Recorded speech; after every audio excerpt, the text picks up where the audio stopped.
आज घर को आसी पहुंची मो मौसी सासुंको पुओ माने संपर्क रे मोर दियर बाबू आउ आज सोमवार हेइतिबा जोगु स्वामी आसी कहिले आइंस पानी टिके नहेला नाही गच्छ मांस टिके बने दउन आउ फटाफट देरी न करी मु चलली गच्छ मांस माने पणस कठा तरकारी बनेबा पई। तो प्रथमे पणस कठा आउ आलू को प्रेसर रे गोटे हुइसिल दे सिझेई देली आउ तापरे गरम तेल रे ताको टिके भाजी देली। आउ जेमिति कि मु सब बेले कहे आलू न पडिले सेटा जे की ओडिया तरकारी।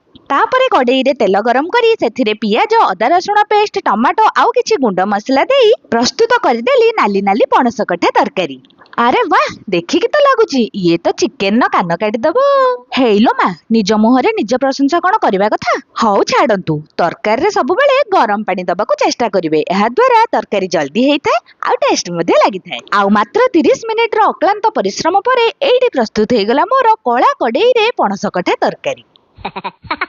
राति रे रुटी देह पाई बहुत उपकारी सेथिमाई देखु नाहंती केमती मु बनै दउची गोल गोल करी। हौ छाड़ सेतिकी गपसप थाउ एपे जाउची दियर बाबू को खाइबा को देई दिए।